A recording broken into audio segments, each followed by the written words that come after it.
Tulipo kama Afrika kwa sasa tunategemea misaada mingi sana kutoka nchi za Ulaya. Nchi za Afrika zinatakiwa ziwe zina mpango wa muda mrefu wa namna bora ya kuweza kupunguza utegemezi. Zimenufaika na misaada kutoka bara la Ulaya kwa miaka mingi. Hatuwezi kuondoa utegemezi huo ndani ya siku moja, lakini lazima kuwe kuna mpango wa muda mrefu wa namna ya kuondoa utegemezi huo, hata kama itachukua miaka 100 au 150.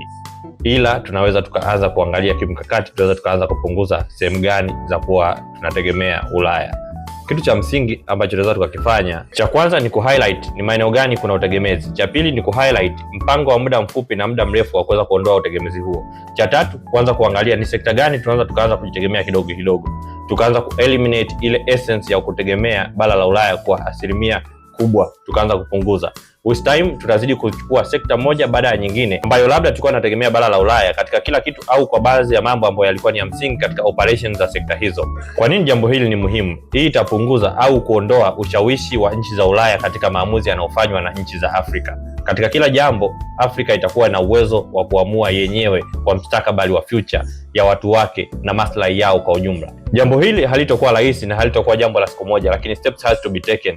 Ili Afrika iweze kufanikisha hili, moja ya elementi muhimu ni uchumi imara. Na uchumi imara unajengwa na wananchi wanaofanya kazi kwa bidii, wanaofanya tafiti, wanaofanya gunduzi na wanaojituma katika mambo yote ya msingi, na ule uzalendo wa nchi zao uweze kuwa ndio kipaumbele. Ulikuwa nami wakili Lucas Myula ni kuchambulia kwa kifupi tulipo kama Afrika na tunapotakiwa kuelekea. Mpaka wakati mwingine.